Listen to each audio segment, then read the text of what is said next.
देखो अलीना, दानियाल, अफीफा, रबी, ये देखो ये हम पढ़ रहे हैं इक्विलिब्रियम। इक्विलिब्रियम क्या है? इक्विलिब्रियम होता क्या है? इक्विलिब्रियम क्या होता है? इक्विलिब्रियम बैलेंस को आम जुबान में कह सकते हो। इक्विलिब्रियम ये होता है कि electric forces balance to the rightward forces. जब ऐसा हो जाए तो हम कह सकते हैं कि body is said to be in equilibrium. और दूसरे लफ्जों में हम ये कह सकते हैं कि एक्सेलरेशन जब जीरो हो जाए, जब एक्सेलरेशन जीरो हो जाए। और तीसरे लफ्जों में हम ये भी कह सकते हैं कि everything is in a condition of rest is also in a state of static equilibrium. एक होता है डायनेमिक इक्विलिब्रियम। डायनेमिक इक्विलिब्रियम किसे कहते हैं? कि कोई गाड़ी, कोई बंदा चल रहा है कांस्टेंट स्पीड से, कांस्टेंट वेलोसिटी से। जब भी कांस्टेंट वेलोसिटी होती है तो देयर इज नो एक्सेलरेशन, है ना?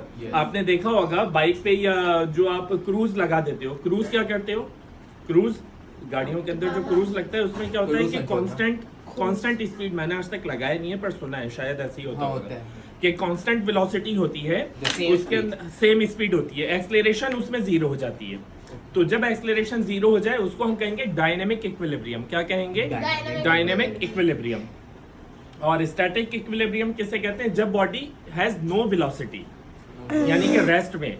तो हमें ये बात पता चली कि हर रेस्ट वाली चीज को इक्विलिब्रियम बोला जा सकता है, लेकिन हर इक्विलिब्रियम वाली चीज को रेस्ट बोला नहीं जा सकता, क्योंकि इक्विलिब्रियम में भी डायनेमिक भी हो सकता है। तो डायनेमिक होगा तो चीज तो मोशन में होगी, चीज रेस्ट में थोड़ी होगी।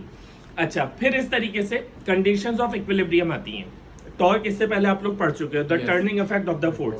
अच्छा दानियाल, आप मुझे बताओ, अगर मैंने यहाँ पर उंगली रखी हुई है, यहाँ पर, ये इसका पाइवॉट आ गया, ये इसका रिजिड पॉइंट आ गया, यहाँ पर भी वेट लग रहा है, इधर भी वेट लग रहा है, तो यहाँ से यहाँ तक का फासला ज्यादा है या यहाँ से यहाँ तक का? यहाँ से यहाँ तक का। तो टर्निंग इफेक्ट कहाँ पैदा होना चाहिए, इधर या इधर? उधर होगी। जहाँ समझो वेट तो दोनों का नीचे की जानिब है ना, तो नीचे की जानिब टर्न इस जगह को होना चाहिए, इस जगह को, नीचे की जानिब इस जगह को, क्योंकि वेट इस तरफ है, मोमेंट आर्म बढ़ गया ना।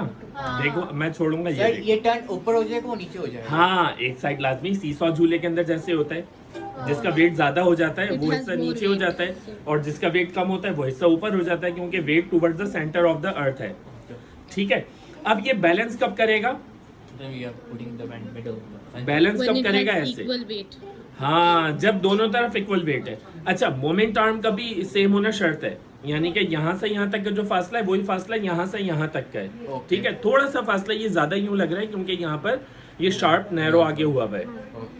ठीक है, इसी तरीके से जितने आपने ये देखो, ये जो प्लेन है, ये पूरा ये सेंटर ऑफ मास के प्रिंसिपल के ऊपर रखा हुआ है। अगर हम इसको थोड़ा सा हिला दें, अच्छा ये सेंटर ऑफ मास वाला नहीं है, वरना एक पाइवोटेड भी होता है कि उसको ऐसे रखा जाता है, जब हिलाओ तो वो ऊपर नीचे झूलता है और सेंटर ऑफ मास की वजह से वो दोबारा से अपने पॉइंट पर आ जाता है। जैसे अक्सर शोपीस आपने देखा होगा, बर्ड जो है वो एक पाइवोट के ऊपर रखा हुआ है, बर्ड को हिलाओ तो वो उसी पाइवोट पर ही रहता है, तो इसको सेंटर ऑफ मास कहते हो।